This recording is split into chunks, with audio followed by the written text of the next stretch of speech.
What is going on, everybody? Hopefully, we are coming through. A little bit of a delay. Me and technology, it's awesome. So, it's that time of the year, guys. We are back, and it's honestly one of my favorite streams that we do all year long. Gonna do a quick audio check. All right, there we go. We are good. All right, 5x5s all the way around.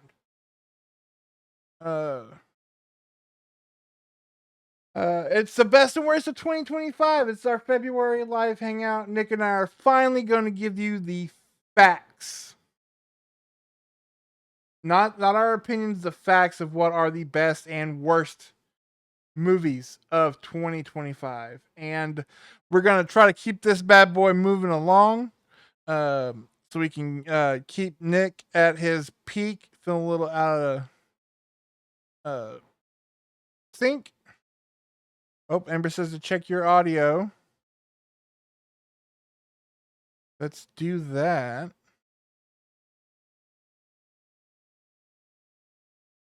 Here we go. Hang on. Where is your microphone, sir?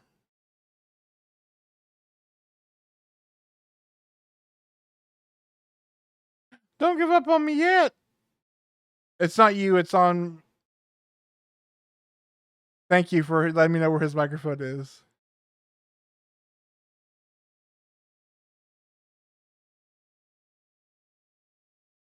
Yeah, that's what I'm looking at. It's just not on here. Mute.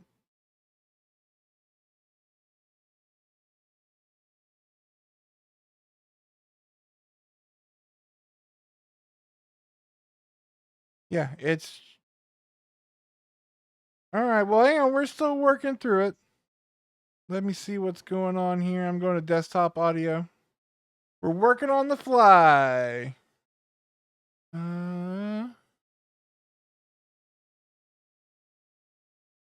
Nope, never again, Amber. In fact, you're going to get a record of discussion when you get home. It's not doing anything. How do I go in there to change it? This is going great. Speaking of best and worst technical advisor, worst definitely goes to me. I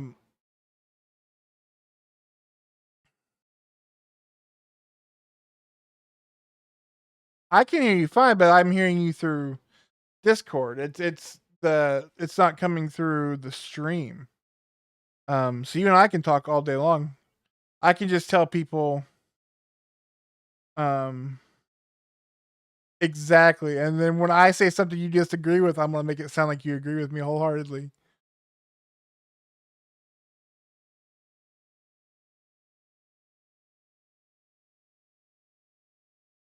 All right, now say something. Well, it's no, it's added. It is added. Amber, it's just not doing anything. All right, guys, here's what we're gonna do. We're gonna back out. So bear with me. We're gonna back out. And we're gonna give it the old Fonzarelli punch in the face. Quick double tap. Oh, can you? Yeah, Nick, do you learn sign language?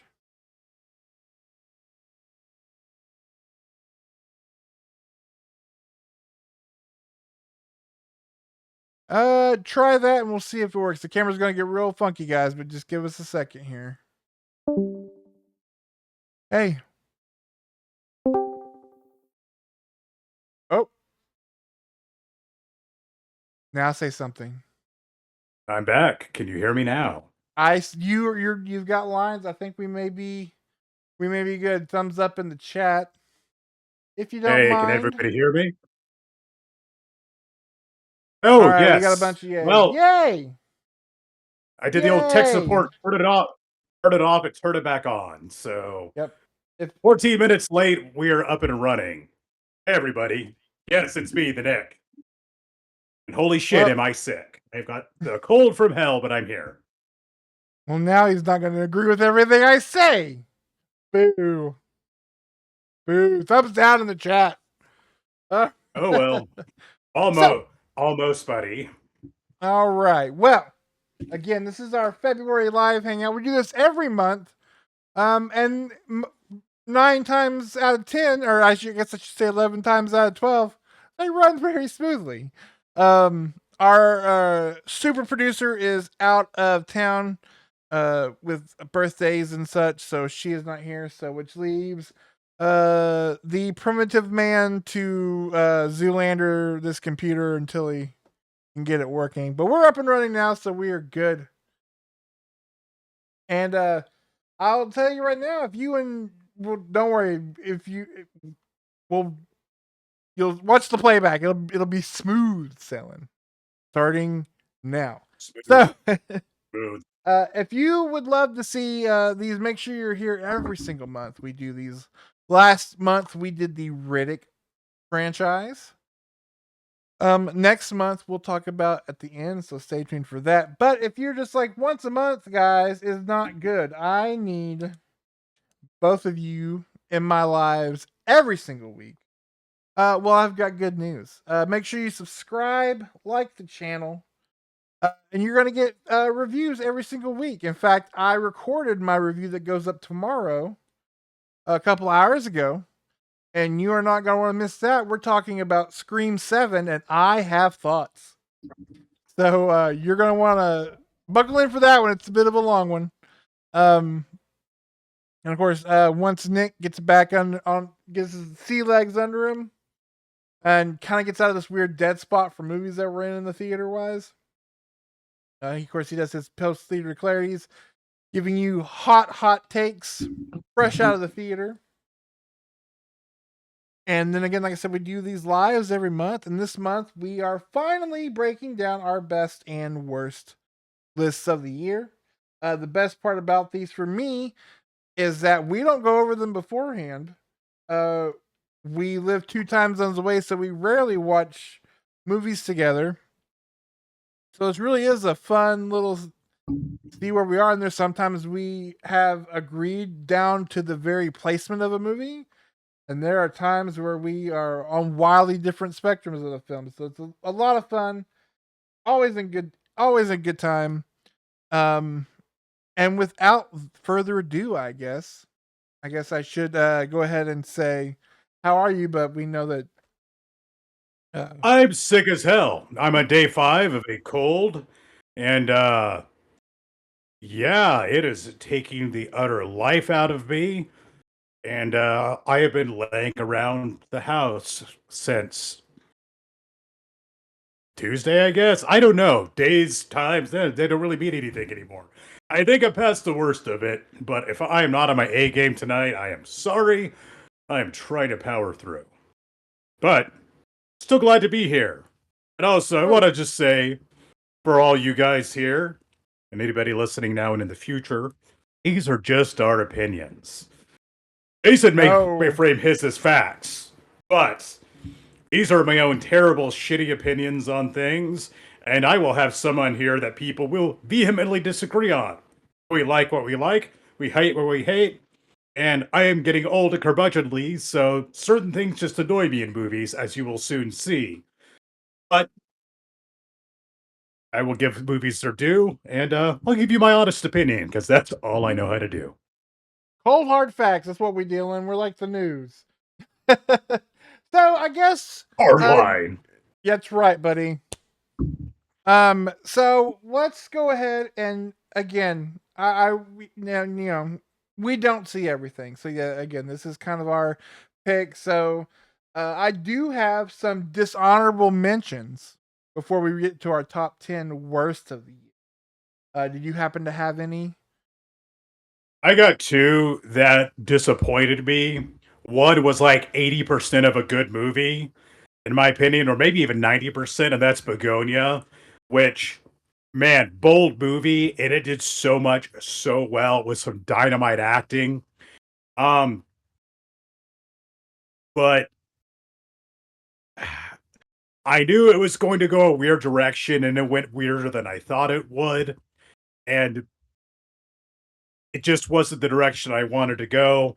I couldn't bear to put it on my bad list because in a lot of ways it's an extremely well-made movie, but it kind of dropped the ball. And to me, as you'll find out with some of my movies that I will be mentioning, just the endings really you got to stick the landing for me. And I don't think for me personally didn't stick the landing. That's one of those. It's a very divisive movie, but I will not argue. It is a very well made, a very well acted movie. The other one was more of a disappointment because it should have been better, and that was the Smashing Machine. I did a post dinner clarity on it. Um, it should have been a lot better than it was, especially given the source material. And I think it fell short, especially in terms of the soundtrack and the sound mixing, which really be out of the movie. But Emily Blunt, The Rock, did a great job performance wise, along with Ryan Bader. But those are my two I have. So I had 5 that didn't quite make the list. Again, these 5 are mostly just like, I kind of wanted something from you and you didn't give it to me. So we'll hit these out real quick. Number 1, and these are in no particular order. Jurassic World Rebirth. You remember when these movies were about dinosaurs and not out and out monsters? Um, Yes. so Ashton has expressed the idea of possibly going to Costa Rica. And I was like, don't go to Costa Rica because it's surrounded by nothing but islands of dinosaurs. Because this is a full Yep. reboot of the Jurassic World series. Another island. This time there are even more mutated dinosaurs. Scarlett Johansson's running around, and it's wild that we amazingly reset this world to something stupider than where we ended it with Jurassic World, whatever the third one, Dominion. Until Dawn. I really wanted to like this movie. I like the game. Uh, they should have just called this movie The Evil Dead in the Cabin in the Woods singing Happy Birthday to Me because while I like the idea of because of the multiple endings of the game doing like a weird time reset, this movie was very boring.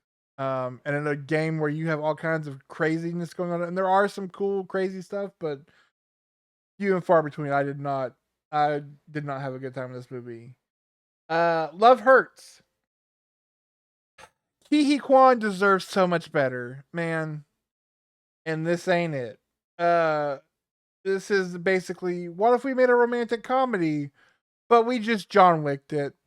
Um, and it's not good because I keep your John Wick out of my romantic comedy. I don't want pickle juice in my peanut butter. You know what I mean? Um, Presents. Steven Soderbergh has made some great films. This ain't one of them. It's a cool concept, a haunted house movie through the eyes of a ghost, but it mostly just becomes the camera zooming in on somebody slowly, only to back away. I put it as you remember. Have you ever seen on because it's coming out with Part 9, Resident Evil 7? It's a very scary game. We can all agree on that, right? Um, Yes. there's a mod where you can play the game, but you just watch what the dad in that movie, the NPC is just walking around and doing stuff while he's waiting for you to hit your marks in the game to activate him. It's a movie like that, only instead of that, it's just Lucy Liu walking around the house. And then this one barely just missed the list. This was on the list until the very end. Anaconda. Uh, somehow it's less fun than the original, and it's really sad the meta ness because it's the guy who made that Nick Cage unbearable with massive weight of unbearable weight of massive talent or whatever it is. The Nick Cage meta movie, Yes. which I really loved. This one, honestly, watching it, I was just like, man, people should rediscover Strange Wilderness because they have Steve Zahn in it too, and that's a fun, weird. We're going out in the woods to make a movie, and shenanigans happens. It's more funny than this. Uh, it was not. I don't know what we got to do to get Jack Black out of the sweaty jungle because I'm over the Jumanji Minecraft. But he's got to reconcile with Kyle Gass. I need more Tenacious D because this new iteration of Jack Black ain't cutting it for me. And those are my dishonorable mentions. Let's get into the top 10 worst of 2025. The hard, no nonsense, no debate, no discussions. I'll start this round. My number 10 is Five Nights at Freddy's 2. I didn't much care for the first one, but I found it harmless enough as a PG-13 movie. Again, these video game movies, it's just like we are 10 years too late to like ride the hype. Fingers far from the pulse on video games, getting them to movie adaptations. But it was fun enough for a PG-13 horror movie of a haunted, killer Chuck E. Cheese. I've not played the games. I could not give less of a shit. But no, people love them, and that sometimes it can be scary. This movie, the only scares in this movie are music stings. There's no scares in this movie. Um, it's amazing because it's somehow a complete retread of the first movie, and yet overly complicated because they are also trying to just like hammer fist the video game lore into it while also being made for babies. Granted, I'm not the target audience for this, but I've seen Blumhouse do great PG-13 horror, and this is not it. So I'm sure they'll continue on because they, Roblox kids love these movies, but this one, at least the first one had a couple of jump scares. This is just somebody hit play on the recorder on the old iPod and the volume was too loud. Like that was it. Just violin stings. Didn't get around to seeing that. Haven't seen the first one. Would probably watch neither one. My number 10 is going to be the most controversial one on the list. I put it as number 10 because, in a lot of ways, it is a well made movie. I found it underwhelming and utterly riddled with problems, and I seem to be in the vast minority who really didn't think this movie that was that great. And sorry, Ben, it's Sinners. We reviewed this a while back, and the more I've thought about it, the less I've liked it. Yes, it's beautifully shot.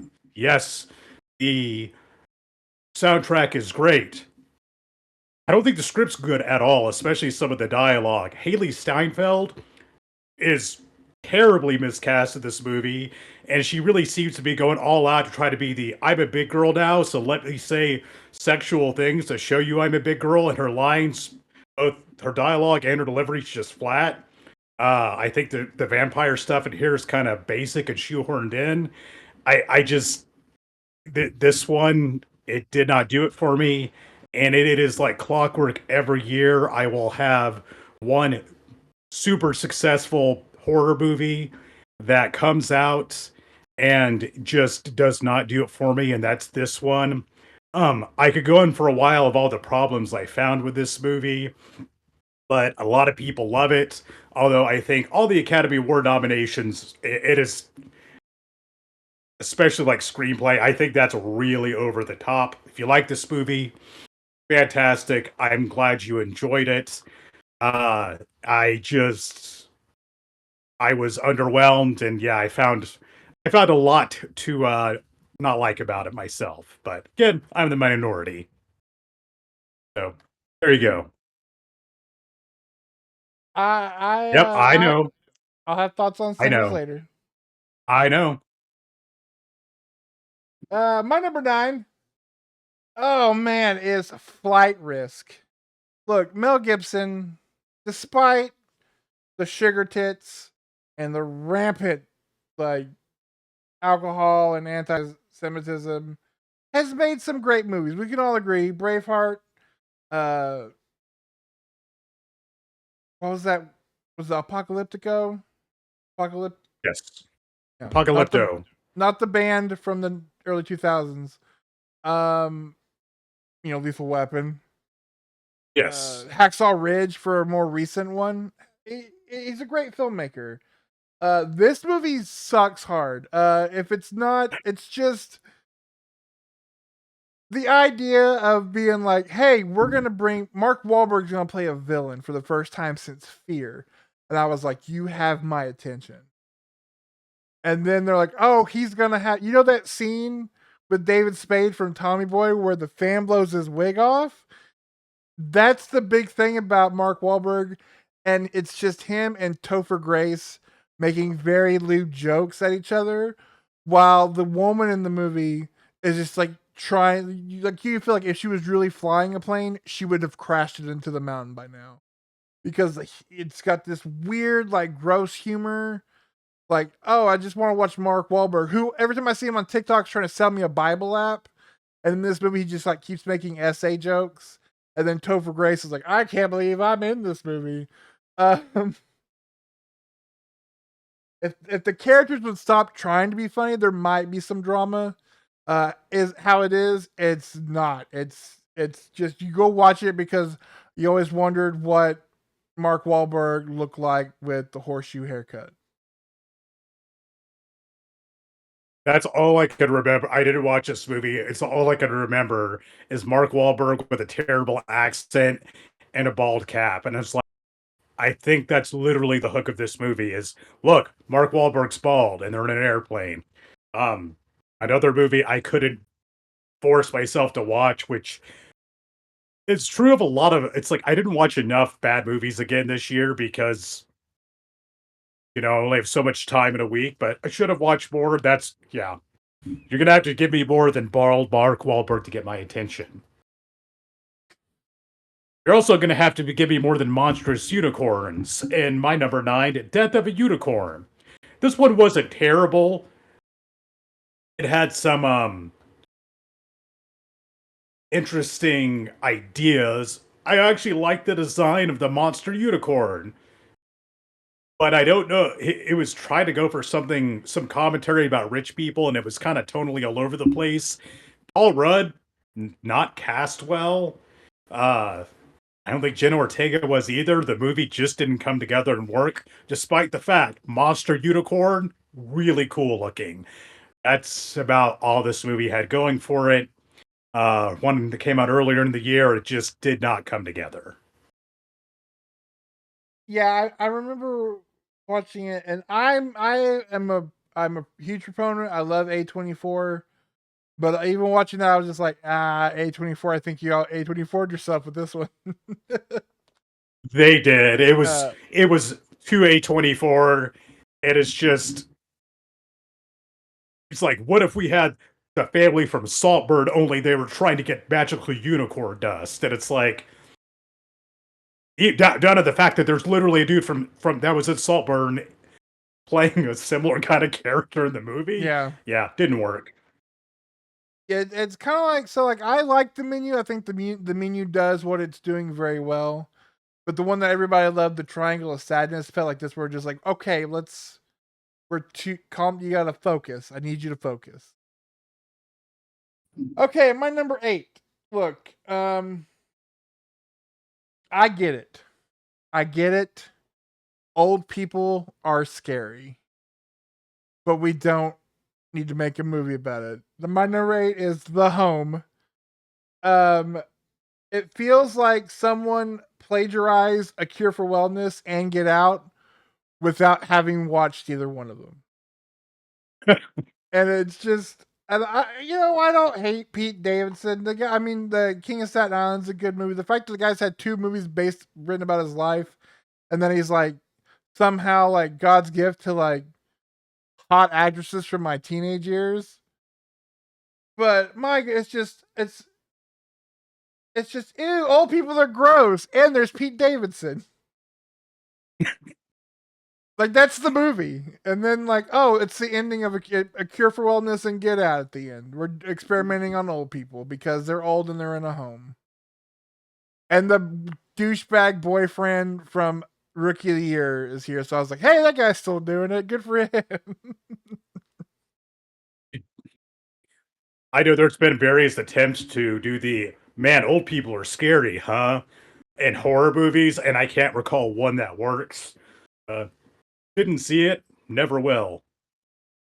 My number eight is another controversial pick. Well, I don't think it's as not as controversial as Sinners, but I did not like 28 Years Later. Um, a lot of people did, a lot of people didn't. I have a feeling you liked it way, way better than me. I was watching it thinking, what are we doing with this franchise? 28 Days Later, in my opinion, is a masterpiece. 28 Weeks Later is okay. 28 Years Later, I don't know what they're doing. It is so far removed. Uh, and I just you hit a point where I'm like, okay, I'm kind of bored in the middle of the movie. And there ain't enough zombies or sorry, infected hanging on to the world to make some of that interesting. And the ending is offensively stupid, and I hated it. Um, you think of these movies I liked, but again, I hate that ending. Hate it, hate it, hate it. I think of it, it would probably replaced it uh incorrectly on the list, but that's okay. Didn't like 28 Years Later. Also didn't like the Bone Temple, but oh, I did a post it clarity. We'll talk about that another time. I don't know what they're doing with these movies. Speaking of franchises that are hitting a weird moment in time, my number 7 is Conjuring: The Last Rites, aka The Warrens Fight an Evil Mirror. Um, I like the Conjuring universe. I'm the one guy who really loves both Nun movies. It's me, in case you were wondering. It's that Catholic magic, baby. Uh, Lila Rona was something, but I love these movies. I even like that third one, which I know a lot of people did. And this one, my goodness, it is bore. I mean, again, it's a boring movie, and you can't. The biggest sin for a horror movie is to be boring. I mean, there's a slow burn, and I'm with the slow burn. I love slow burn stuff, but that's got to have a payoff. And Patrick Wilson yelling at a mirror is not it. And then you get to the ending of this movie, and the balls it took for the have the scene where their daughter is getting married, and the Tony Stark funeral amount of cameos from the previous movies that they've all invited their client. It's like that scene in Ghostbusters where Rick Moranis is like, "Oh, I have a house party, but I invite my client so I can write it off of my taxes." Like, why would you invite former people you've helped cleanse a house of spirits to your daughter's wedding? And to be like, this is the last one, except we're doing that TV show when they're younger because we're tired of paying Patrick Wilson and Vera Farmiga, which is the only reason you watch these movies is because of their chemistry. I'm done with it. I'm done with this universe. We gotta stop with the Conjuring stuff. They've officially run it to the ground.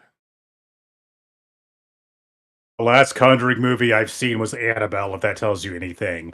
I'm good, and I have a grudge against the Warrens. I really hate spiritualist charlatans. They are terrible. Fuck those people. Also, fuck whoever made my number seven, Roof Man. Why the hell did they make this Channing Tatum comedy this long and loosely base it off a real story? Um, I feel like you may have could have made a somewhat interesting movie based off this guy. Channing Tatum was really miscast. Of course, I know why they hired him. He's Channing Tatum, and women like to look at him. This movie drags on and on and on. You're like, oh, look, Channing Tatum's living in a Toys R Us. Hey, hey, Toys R Us, remember that? Can only get you so far, and it doesn't get you very far in this movie. Um, and this character, like, oh, he's not a bad guy. No, I know he's objectively a pretty terrible guy, but it tries to manipulate your emotions and doesn't work. I did not like Roofman. I didn't see it, but it looked like kind of the formula for Pain and Gain, where you're like, this is like a hilarious comedy. Like, oh no, these were terrible people, but without the pizzazz of at least Michael Bay, like whipping and zipping like he does in that movie to like keep you going. It, now, Pain and Gain is a vastly better movie than Roofman. Speaking of terrible, boring horror movies, my number 6 is The Ritual. Now, if I was to paint you, you don't even know what this movie is because nobody does. And yet somehow an exorcism movie with Al Pacino and Dan Stevens. I don't understand how they are both so terrible in this. It Al Pacino is walking around doing this weird German accent because sure, why not? He's Al Pacino. He's earned it to be whatever, I guess. And it's an ex. There's guess what? There's an old priest and there's another priest who's lacking in faith, and they got to save a young girl who may or may not be the devil. And then Linda Blair shows, nope, that's not the right one. Hang on. It's just it's everything. It's it's like if AI wrote an exorcism movie. And not only that, but it's shot all handheld where it almost looks like it's shot found footage, but it's not a found footage movie. Because at least if you're going to do an exorcism found footage movie, I enjoy the last Exorcism. I think that's a good movie. It's a great found footage movie. It's a shot like a found footage movie, though it's not a found footage movie. So it's just ugly to look at. It's boring as hell. You know every second of this movie as it ticks by. And then you're just like, Al Pacino. Somebody get Al Pacino. Somebody should take Al Pacino to this home so Pete Davidson can look after him because I don't know what we're doing in this movie. It is, again, the biggest sin for any horror movie is to be dull and boring and scareless. And this is that. This is completely, it feels like YouTube subtitles, reading off YouTube subtitles. Like it's just, every beat of this incredibly long 90-minute snooze fest.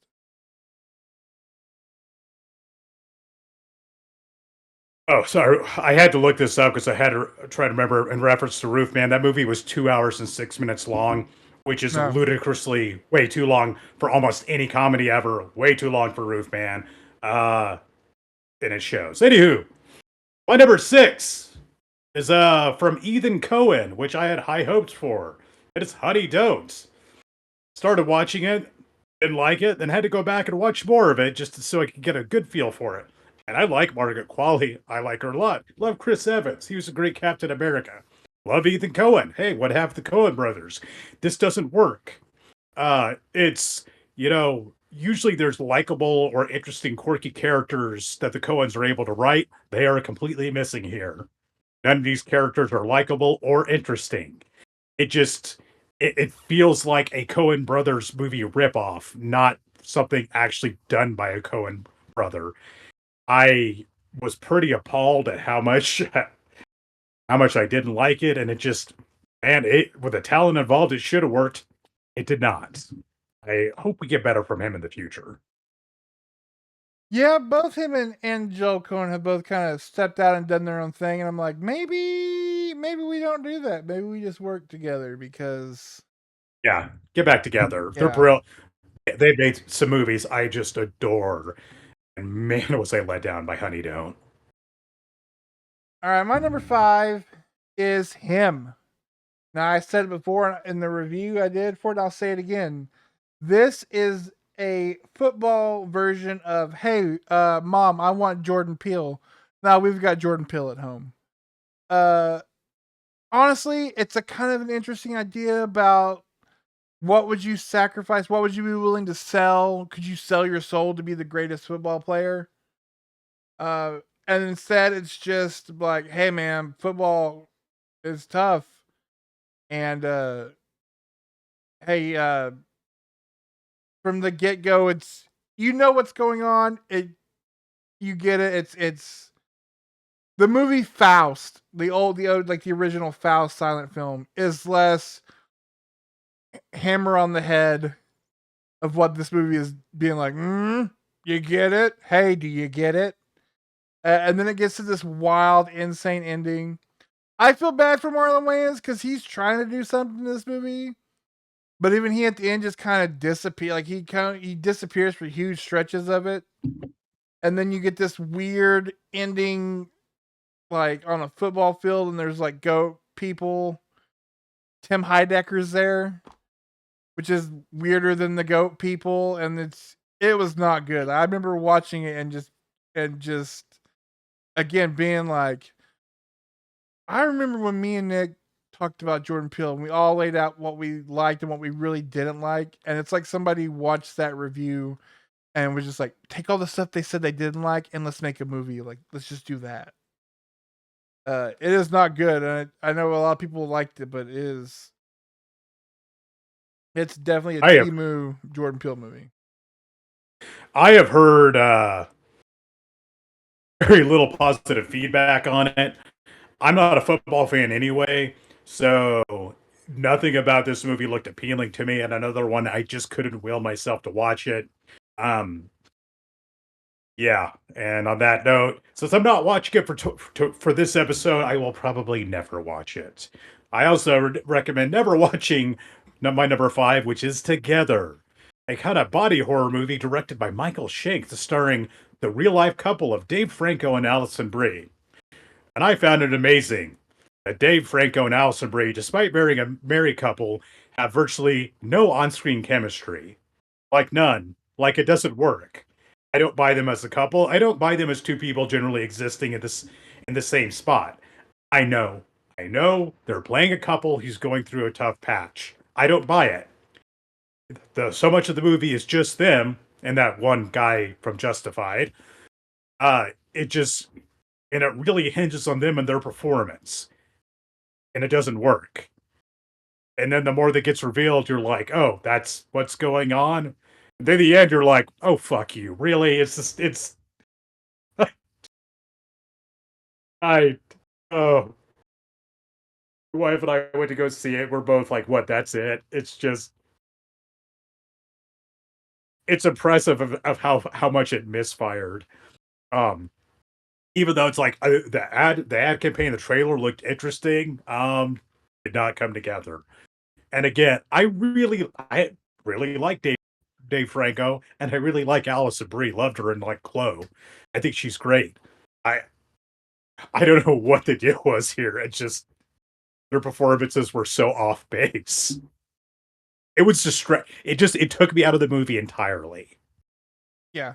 No, I did make either one of my lists. I was excited to be like, oh man, we're getting like another year, and we're like doing like a bigger budget Hollywood body horror movie. So maybe I was just like, Yes. oh, maybe, oh, here we go. I love the substance. Let's watch this. Oh no, this isn't that. Yeah, like it's a really interesting idea. It's and I love her in Glow. Um, I like of the two Francos, he's my favorite Franco, and I have liked Oh, him in some definitely. things, but yeah, it was just so weird that it's one of those. It's like what was that movie? uh Which they're still happily married, like, they're fun, they're playing characters, so I guess they're good at that. But that movie where it was, like, right before, Angelina Jolie and Brad Pitt got divorced, where they're playing a couple on the rocks, and you're just like, "Ugh, I shouldn't you shouldn't maybe we don't get married couples to do movies like this." Um, Yeah. yeah, it like I said, it didn't make my list, but it was like, "Oh, that's too bad." Yeah. So, my number 4, look, I'm not gonna sit here and tell you that I'm not a huge fan of bad vanity projects. In fact, a movie that someday, if I could find a way for Nick and I to tell you the experience of watching Champagne and Bullets, there is nothing better than a bad, stupid vanity project. However, Hurry Up Tomorrow makes me want to hate music forever. If you don't know what that is, don't. I'm surprised. I'm not surprised you don't know. It's the Weekend movie. Where it's a movie like 2 hours of everybody telling The Weeknd how awesome he is. And meanwhile, The Weeknd is having so much existential crisis and inner turmoil at having to be The Weeknd because it is so hard to be The Weeknd. And then it turns into this weird misery side quest with Jenna Ortega, who like straps him to a bed so she can tell him how amazing his music is. And I was like, if you can load that music into a gun and give it to me, I could stop watching this movie. Uh Man, this I like I said, I love vanity projects. Um, I can imagine being like, I want to make a movie where I have to tell people how hard it is to be me, and all they do is tell me how great I am, and it just upsets me to no end, and I cry a lot. It's bad. It's on HBO Max. Don't watch it, Nick. Don't watch it. I teased you about it watching it, and then as soon as I did, I was like, oh man, if it's like Saltburn and he watches it, he's gonna blame me forever. I've still not forgiven you for Saltburn. Um, yeah, I almost watched it on your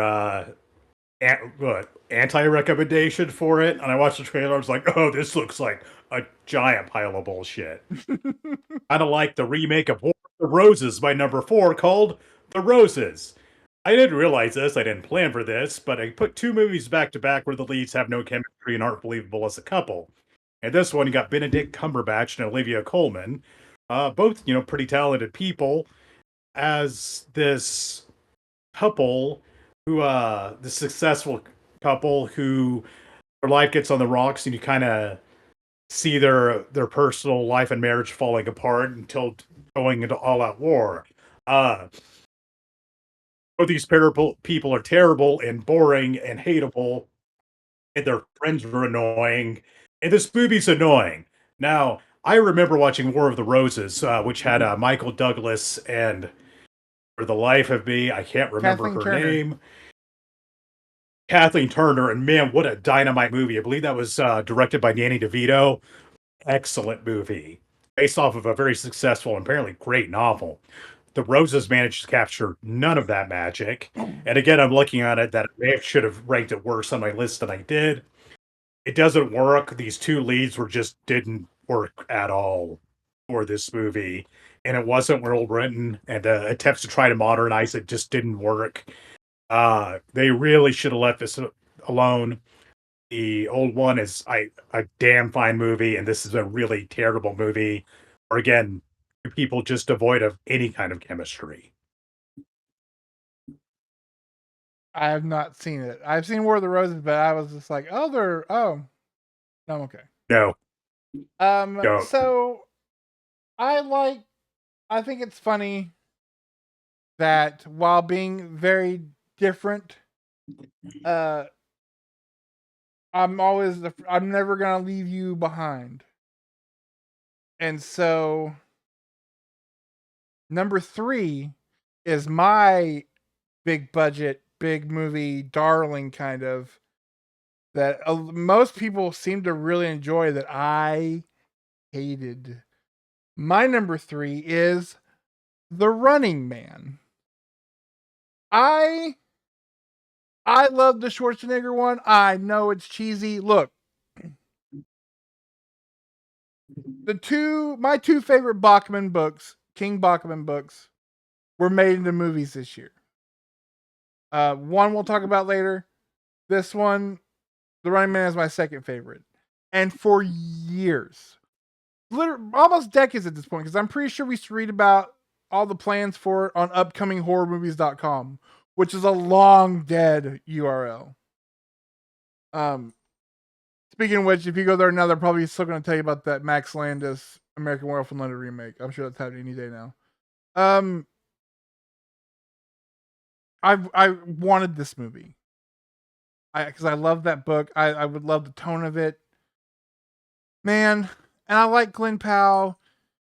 He's terribly miscast in this movie. I love Edgar Wright. He is not the person to direct this story.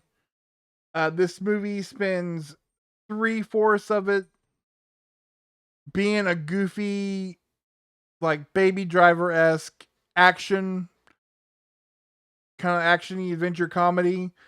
And then at the very end, they tease me like we're gonna do the ending of the book, and I was like, "There ain't no effing way we're doing the ending of this book." But they gave me just enough to like, "Oh my god, are we gonna do it?" Because that's the thing. If you've read The Running Man, you know the ending of that book is like in a post 9/11 world is like we can't do that. And then instead they do this stupid cheesy ending, like the worst possible way to end the movie, and I was so angry when it was over.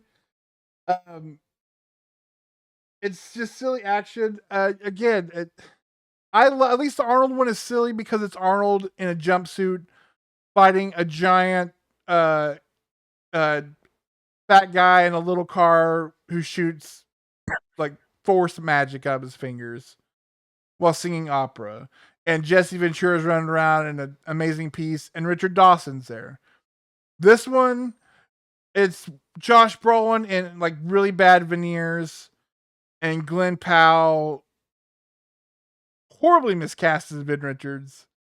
And then the whole like weird Michael Cera Home Alone subplot that happens that takes up a huge chunk of this way too long movie. Um, I was just I was blown away by how much I disliked The Running Man. Kind of like I disliked my number three, which is also The Running Man, because fuck this stupid movie. Um, Glenn Powell, I agree, was the was not the right guy in this role to just kind of be the this everyman. He's not believable in that role. His personality is nothing. Josh Brolin's trying, but he's no Richard Dawson. And instead of the hunters who in the '80s movie were Buzzsaw, Dynamo, Sub Zero, and Fireball. Or at least they were cartoonish, but they were at least fun. Because the '80s Running Man is a really fun movie. This movie's just not fun. It should be. It's just not. So instead of those hunters, we have Lee Pace in a mask running around. It's not interesting. They try to do some world building, like, oh, I see what you're doing there. It just doesn't ever come together. Uh, it hits a point as soon as you run into Michael Cera, the movie completely and totally falls to pieces.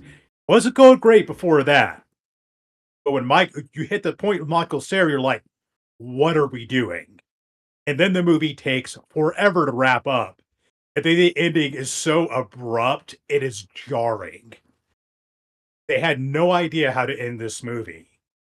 No idea whatsoever. It's like they got lost on the way to the ending, and man, it shows. Uh, Miscast, just not well done at all, and not fun. And you could have had a gritty Running Man and done it well, or you could have had a fun Running Man and done it well. It's been done. This one did neither. Didn't like it. It's funny. This year we had two very different King adaptations with two very different results. And you wasted Coleman Domingo. Get out of here. Yeah, great guy. I real man, the dude can act, and he is thrown away here. So this is where the vitriol comes in because we get to my number two, which until the very end was my number one worst movie of the year until it got sniped at the very, very at the finish line. My number two is Happy Gilmore 2. I'm not an Adam Sandler guy. I get it.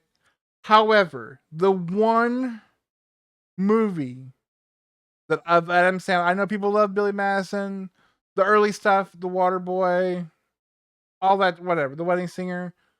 Happy Gilmore is the only Adam Sandler movie that I truly love. Not a golfer. I don't look like a golfer, but I love Happy Gilmore. And for Netflix and Adam Sandler to be like, what if we did the exact same movie, only it's just bad jokes, like Family Guy jokes of us telling you the jokes from the first movie. We literally will do a joke that's a repeat of the first movie, and then show you the clip from that first movie. It was so like I was just it. There's a story. Maybe someday I'll share it.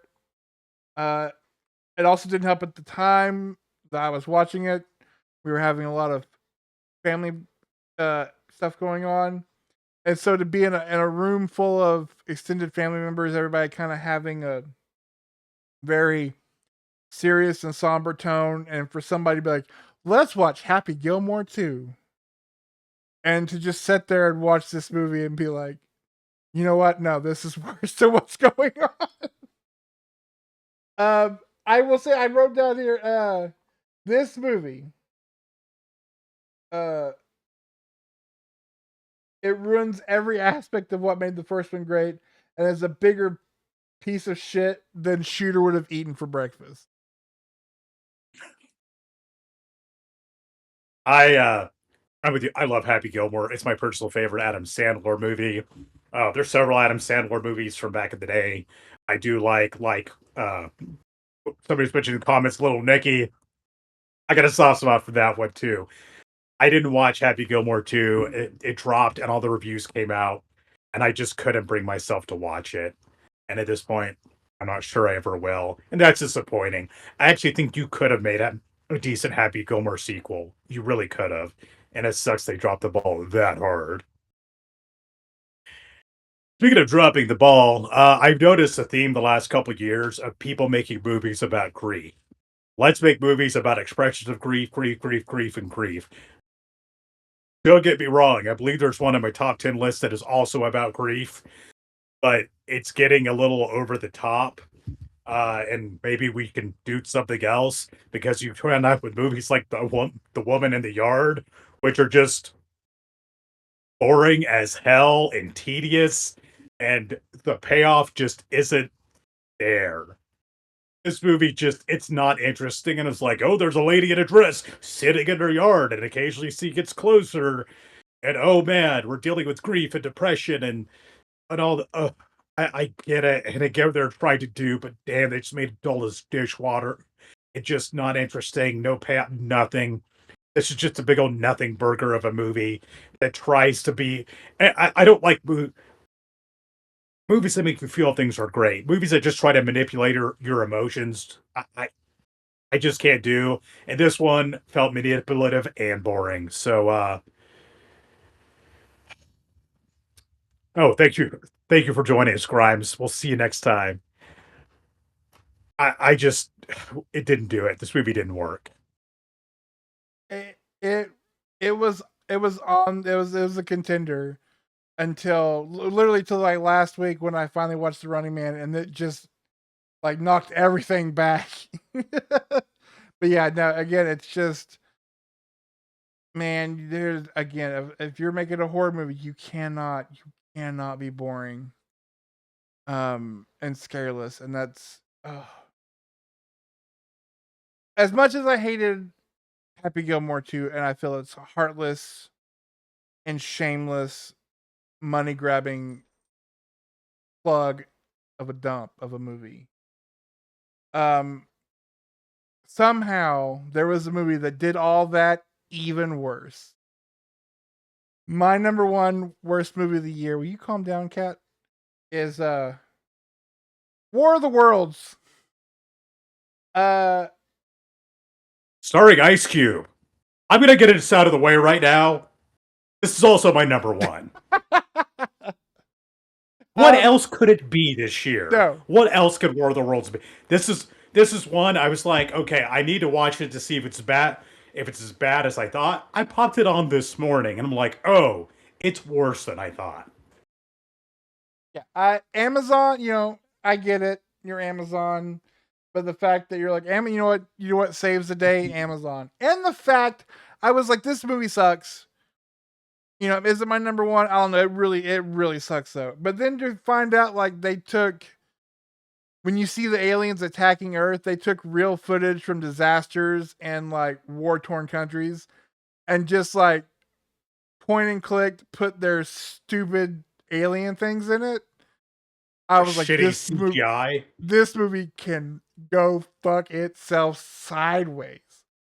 And the I fact again they use the Amazon drones to like take down the aliens, and it's Ice Cube on a Zoom call, spying on his kid. Like you can, I was so angry at this movie. I it's you spend 90 minutes watching Ice Cube angrily stare at his it's like, yeah, what aliens? Oh, my daughter. I don't like my future son-in-law. It's like, oh, shut up. He can his acting ability is so incredibly narrow, and I'm sorry, it just nothing about this movie worked on absolutely any level. Okay, I get there's I want to say there's been some maybe like one or two movies for this idea of a movie taking place entirely on multiple screens. Maybe it could work. Holy shit, did this not work at all?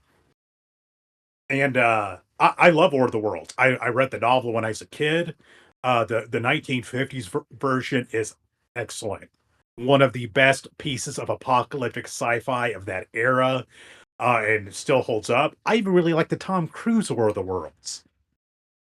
I don't know what they were doing here. It's bad, and some people are like, "Oh, it's uh so bad it's good." Oh, no, it's not. The CGI is terrible. This looks so low rent. Again, I don't know why, of all people, they got Ice Cube to play this role. It wouldn't matter. You could have gotten Gary Oldman or Daniel Day-Lewis to do this, and it still would have been terrible. This is a terrible idea to execute this pretty amazing story. I wasn't aware that they use actual like war-torn footage. That is macabre.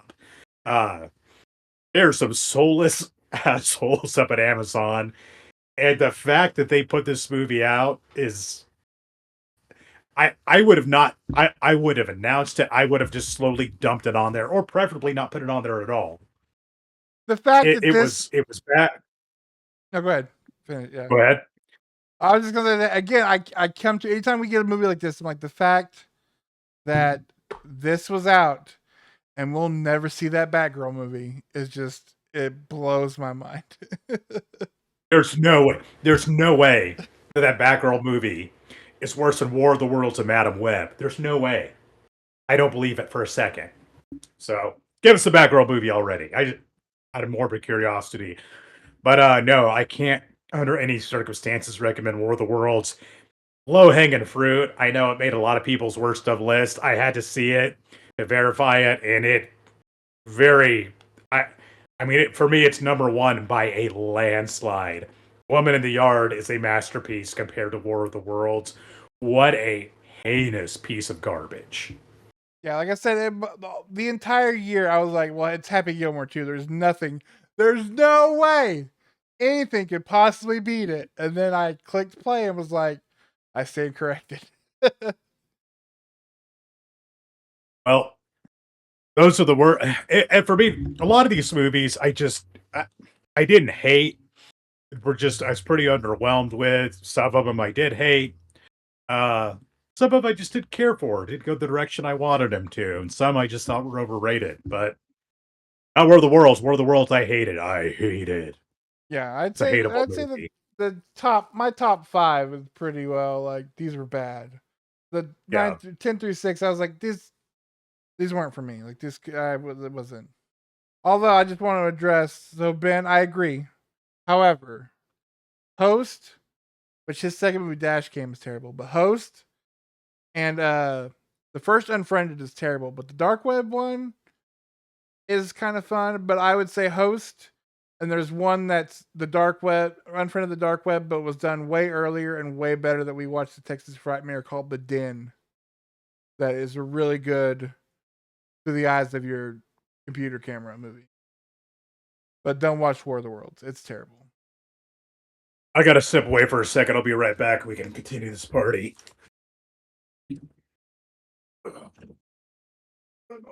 Oh, so well, I knew, I knew two movies that would be on Nick's worst of list, and that we'll talk about here in a little bit. But it always makes me happy when we're able to, like, again, we don't talk about it, so the fact that we are able to hit two together is pretty awesome. But what are you guys? I know one battle after another was your worst. I might talk about it here in a minute. Uh, uh, but yeah, there was a lot of. I won't say there was a lot of bad movies this year. There was a lot of underwhelming movies this year.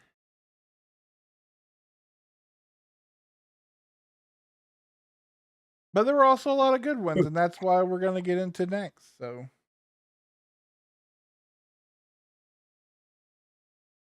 yeah, I'm afraid I missed the Arkansas Pigman movie. To be fair, with the name like that, you're kind of like almost like guaranteed to pick that as your worst of movie. Oh, so I don't know if you take requests, Ben. I don't know if you've ever spoken to Nick about it, but if you really want to watch a terrible film, a movie that Nick very smartly walked out of, and I stupidly stayed. The first year we went to Texas Frightmare, I'm sure it's probably on Amazon. It was forever. The Haunted Trailer. Probably doesn't hold up as well now. The fact that Ron Jeremy's in prison, but it's him haunting a trailer park, our trailer house, and it is almost unwatchable. I'd say it is unwatchable. They were, you know, it was they premiered at Texas Primary, I believe, and they were going to have a Q&A with the people who made it at the end, and I walked out because I was 100% going to say some shit if I stayed around at the end of that, and I was going to very much hurt their feelings, and I did not want to do that. So I stood up and I was like, I'm out, and walked out the door. It was a haunted trailer. It's a unique kind of bad. It's not that kind of a Ron Jeremy movie. Don't have to worry about that. All right. So I'll knock off a few here, and then I'll hit back with you. I do have 5 honorable mentions. I went 5 and 5. So I'll knock out a couple, and then I'll have you jump in. Let's see. Again, in no particular order. Um, Companion. I came out early and kind of got lost. Um, I think it's a much better, definitely a more fun version of the "Don't Worry, Darling," that Florence Pugh, Harry Styles movie that came out a couple years ago. Jack Quaid is great, and when he's able to kind of play sinister, he's got a little bit of his dad in him for that. The actress who plays the main girl, and it has Guillermo from What We Do in the Shadows in it. It's a really fun kind of horror movie. That for a while I thought was the guy who made Barbarian, but we'll get to his movie in a little bit. But no, it came out and went, and nobody kind of talked about it, so I wanted to champion it. But check out Companion. And then I'll do another one here real quick. The Shrouds. Uh, it's a big movie. I know the big movie theme of 2025, and we've talked about some, we'll talk about more, is grief and how to and how not to process it. This movie definitely is on the slower side. There it definitely has some problems with it, but the fact that 82-year-old David Cronenberg is still making movies, and this movie still kind of touches on subjects that it does, man, good on him. And I hope he goes till the wheels fall off. Um, but if it's a really interesting and oddly personal, because I know like right around the time of this, like his wife passed away. It's a really quiet Cronenberg movie, but it is touching on some topics that are pretty relevant, also pretty, I don't want to say taboo, but it's not people humping cars like in Crash, but Um, it it's a really interesting take. Did you have any honorable mentions? I uh I had three. One's kind of cheating. I did a posting of clarity over the re-release of Shin Godzilla. I could include it on my list. It's it's a re-release. It wasn't a new 2025 movie, but man, I love Shin Godzilla. I'll also throw Primate. I couldn't bear to put it on my list, but I figured it deserved mentioning because I thought it was a really well done 80s style animal attack movie. It it wasn't the top 10 best of the year, but I admired that it did what it did so well. And I loved that they used a lot of practical effects, which was so refreshing. And I will say the Shutter original Good Boy, a lot of people weren't going to like the movie, from the perspective of a dog. As a dog lover myself, my dogs have cameoed on here many times. It hit me in the feels harder than most movies ever will. I think it was interestingly done. I think it was so well executed. I will. It was gut wrenching. I'll probably never watch it again. But man, they knocked it out of the park. They did such a good job with it, and that dog does deserve an award because Andy the dog did an excellent job. So those are my three honorable mentions. Nice. I've got three more. We'll make them real quick. Uh, the Wolfman. So I didn't see it when it came out, and I know a lot of people were negative on it. Um, and so I was like, I didn't want to watch it. And honestly, I only watched it last weekend. Honestly, because I was trying to fill out my worst of list. Because I was like, oh, everybody was so negative on it. Especially after Lee Winnell's The Invisible Man. Now, I will say this: is that uh, as if you we've watched a lot of terrible werewolf movies. A Oh, we lot of have terrible werewolf movies. Um, Dark Wolf. this movie though, I really liked it. Um, it's an interesting twist on not so much the Wolfman, but kind of like we're calling it the Wolfman. It's definitely kind of like what they call the movie like Hillbilly Fever or whatever. But it to me more than that, it is essentially like a newer kind of sneaky update to speaking of Cronenberg's The Fly. And I think on that level, it does a fantastic job of oh, Nick kicked out. He got so mad at me for the Wolfman. There he is. But Sorry, accidentally clicked off. Can you hear me? I just thought I just thought you were so mad about the Wolfman. I was like, don't watch it. It's really good. Or he went to go. He was like, oh, I have to see it right now. No, I again, it really plays to it really played to me kind of like Cronenberg's The Fly, and I dug the hell out of it. So I know maybe I'm in the minority on that, but I really liked it. And then the two Oscars Perkins movies that came out this year. No, we were kind of split on Long Legs, and so he decided to double down this year. And they both kind of just missed my top 10. The Monkey, one of several Stephen King adaptations.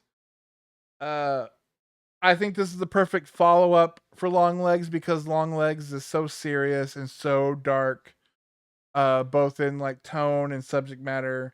And the Monkey is just a gory, fun time. Do what? Oh, you said Long Legs is a very serious movie, and I said it's not. Yeah. Agree to disagree. Well, speaking of that, we'll do it in a little bit. Uh, but I think the Monkey's a lot of fun. It's super gory. It's really kind of comedically over the top. It's a lot of fun. And then the other movie he did that came out a little later in the year, Keeper. It's the actress I cannot remember her name from She-Hulk and uh what was that twin show Orphan Black? Um Yes. Look, it's 2026. I think I can say this. Ladies, I'm talking to you, all of you that are here right now. Stay out of the woods with your boyfriends. Don't go in the woods with your boyfriends. Uh, no, I really enjoyed it. It's a really fun little kind of twist on folk horror stuff with kind of a really gives a uh has really good creatures in it, and then kind of has like a fun little. It's done seriously, but still feels a little Tales from the Crypt type ending that I really dug. It's a really small film. Again, Osgood Perkins for me fails to disappoint, but you can't go wrong with either one of those and the other ones as well. So for the best of Nick, I'm gonna go ahead and let you start this round. My number 10 is a movie, very divisive. Didn't do it for a lot of people, but for me, it gave me what I wanted in a Superman movie, and it is Superman. I really liked David Cornsweet as Superman. I love the more fantastical world he created. A Superman who felt very earnest and real and inspirational. Did a few things that he probably probably weren't necessary to do, like changing the thing with his parents, but I could forgive that.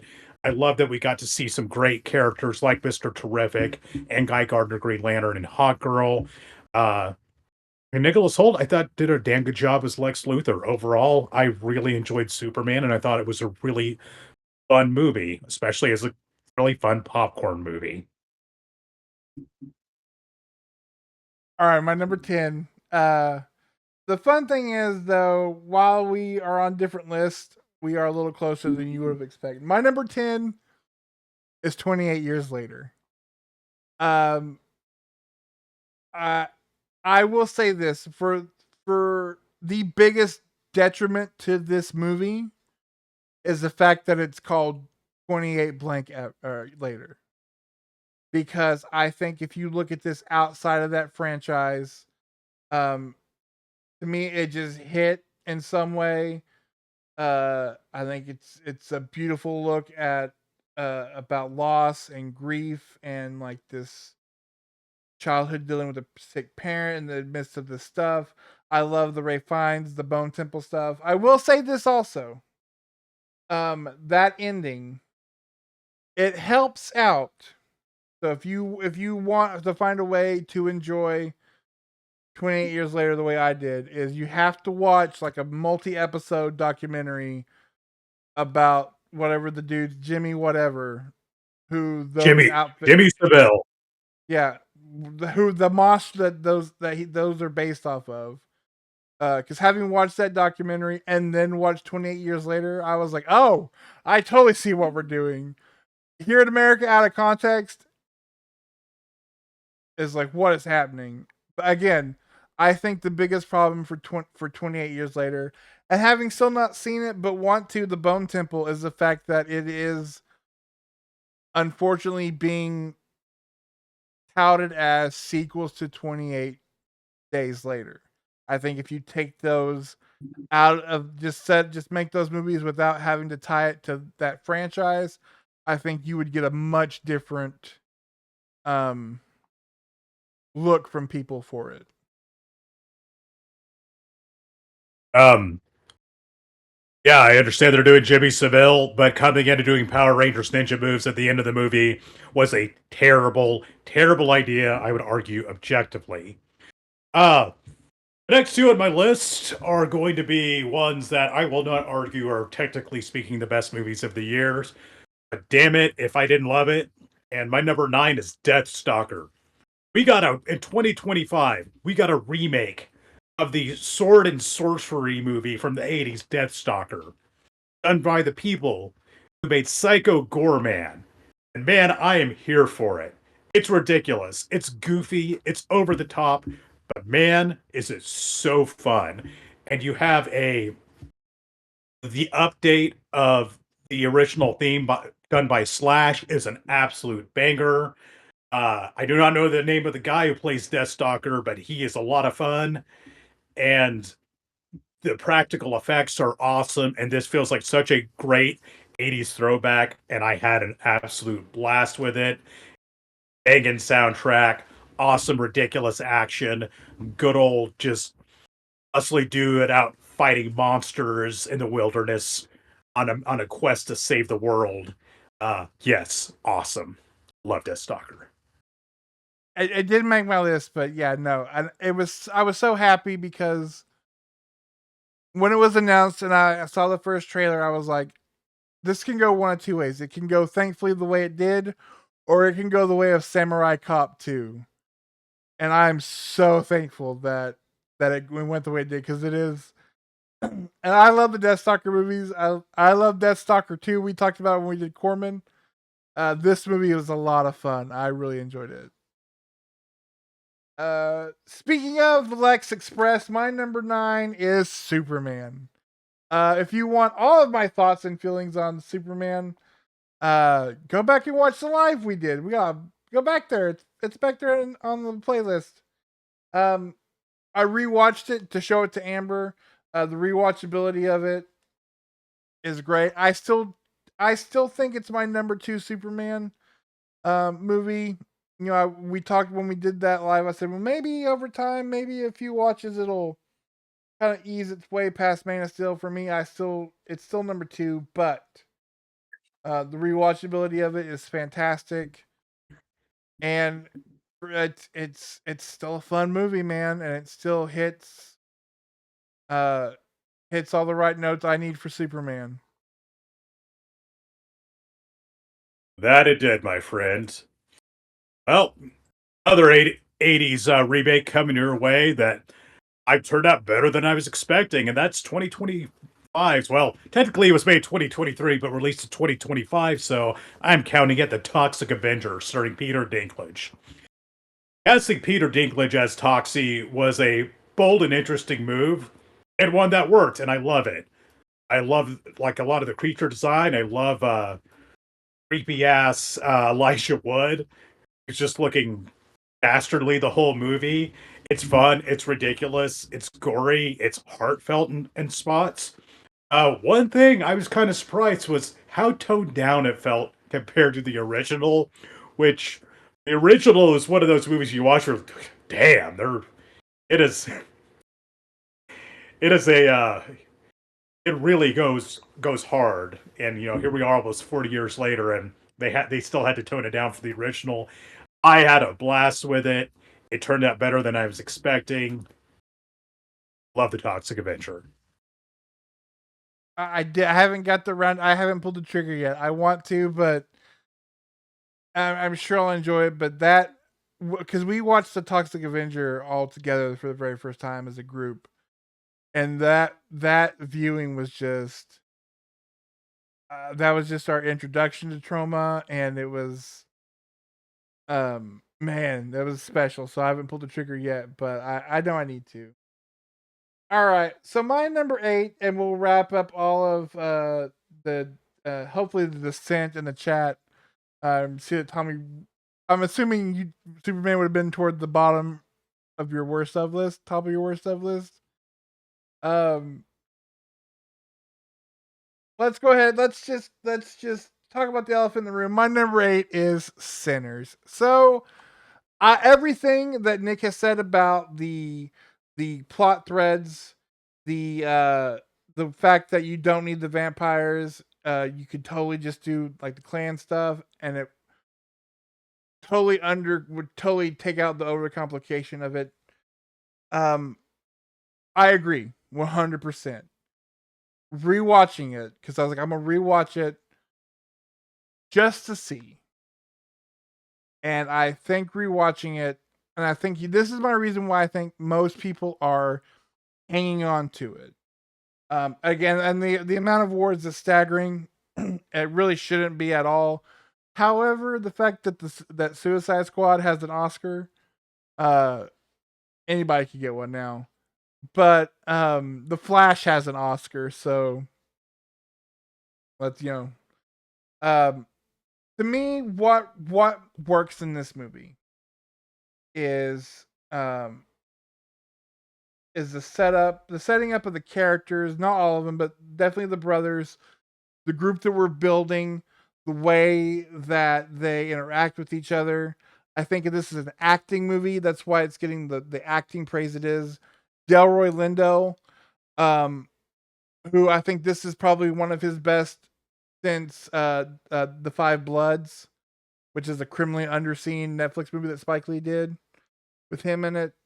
Um, Michael B. Jordan as the twins is great. This movie to me is more vibe than necessarily what's going on. And then rewatching it, knowing kind of all the faults of it, I did enjoy it a lot more.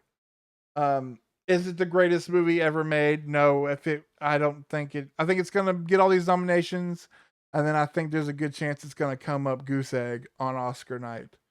Uh, but I think what is made it so kind of in the mindset of everybody is just kind of the vibe it is, and then the fact that we don't get movies like this anymore. It's something that, while not wholly original because we've all seen From Dusk Till Dawn, the fact that again we got a movie that is like this with the backing it has to be able to be put in the theaters in the same way where some of this other stuff we've seen. I did enjoy it more this time.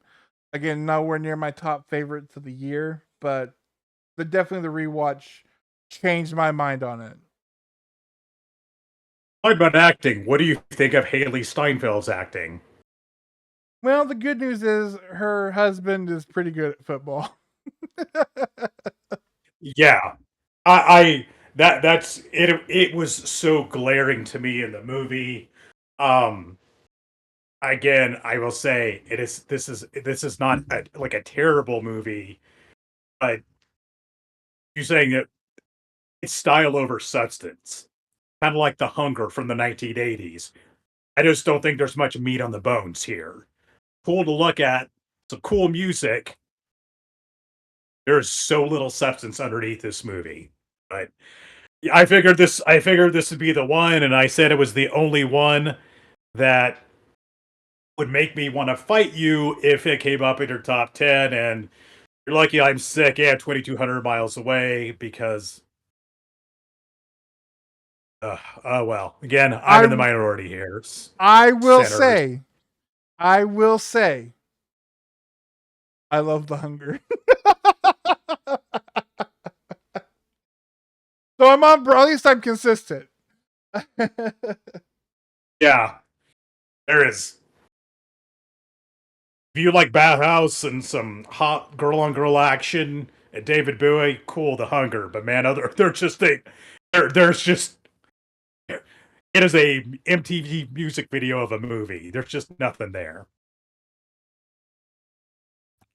Moving on, popular one this year that I turned out to really like. My number 7 is Weapons, because man, it did something cool. It did something different, and bringing a kind of a supernatural villain to the forefront and doing it well and making it memorable. It's humorous. I really like the storytelling. Uh, I like the acting, and there's some genuinely unsettling imagery and a few moments that made me jump. Uh, this is I'm not mistaken, it's that Krieger film who did Barbarian, which is a movie I decidedly did not like at all. And I came in with rock bottom expectations for Weapons, but I was very pleasantly surprised. I thought it was fairly original. I had a lot of fun. And let me say, the kid in that movie, who's the main kid that's dealing with the issues, I won't give anything away, does a dynamite job. I hope to see that kid more in the future because selling what the gravity of the situations, what he going through, takes some talent. Man, he has it, and a lot of talent in the movie. Um, Especially the woman whose name escapes me from Field of Dreams plays Ann Gladys. She's great. So Weapons was a winner. It is one I've been recommending to people. I can understand there's going to be some people who don't like it, but I I really enjoyed it. So, ironically enough, my number 7 is a sophomore follow up to a movie that I liked and you did not. But this is the director's second movie. and that's Bring Her Back. I know you did not like Talk to Me. Um, I like Talk to Me a lot, but I think Bring Her Back uh, it establishes those brothers as like legit horror heavyweights. Um, there are scenes in this movie that just now thinking like just talking about the fact that they're in this movie are are some of the most horrific images I've seen in a movie. And it's been a long time since a horror movie could like have my skin crawling. Um hey man, if you know, you know. I don't like cantaloupe to begin with. I will never eat cantaloupe again. Um Sally Hawkins is fantastic in it. And again, we were really on point this year about movies dealing with grief. It was like the hallmark of the movie. Like every movie was about grief and loss. Definitely after Bring Her Back, I was like, this kind of should end because this is kind of like I don't know if you can get any darker than Bring Her Back. But it is a fantastic horror movie, and it is like they throw around the scariest movie of the year. It is legit a scary, scary horror film with amazing acting, some amazing effects, and a just a fantastic, bone chilling ending. So I cannot sing enough praises to Bring Her Back. I'll get back to that in a little while. My number 6 is one that really surprised me, ended up being kind of my biggest surprise of the year for one that I thought was so well done and really hit me in the feels. It was Song Sung Blue, starring Hugh Jackman and Kate Hudson, the story of this Neil Diamond impersonator and combat vet whose just life hasn't worked out, but he meets this woman, his twin flame, and all comes together and he starts hitting this measure of success. And it's about their life, the various complications that come with life and succeed and striving for their dreams. It's such a beautiful, well done movie. Kate Hudson and Hugh Jackman, an absolutely dynamite job, along with the supporting actors.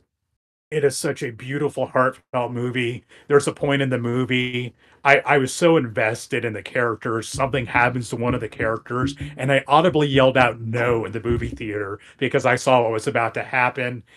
It really engaged me. I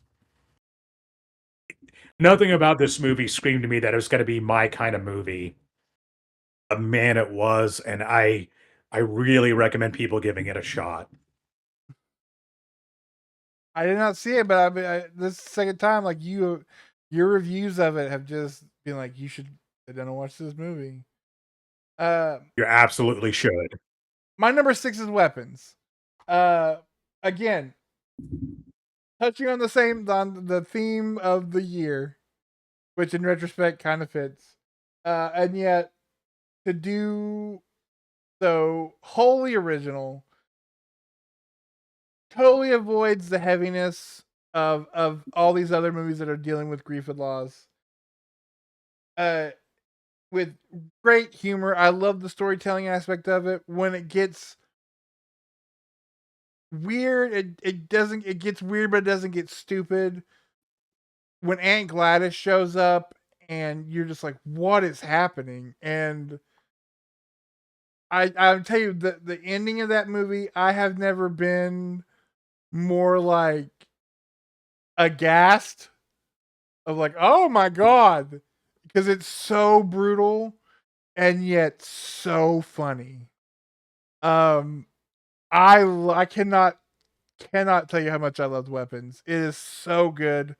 It was one of those ones I watched it and I was like, "There's no way," because again, you know, you did not like Barbarian, and I did. So watching this, I was like, "Man, I don't know, but there's no way, there's no way he didn't like this movie." It I understand. I get why you would think that. It's just And don't get me wrong, I could see some of Zach Krager's fingerprints on this. I just think his style and what he did worked a lot better this time around. Uh, and the It's kind far of less goofiness of jarring. it didn't, yeah, didn't detract from it. So I'm with you. I digged Weapons.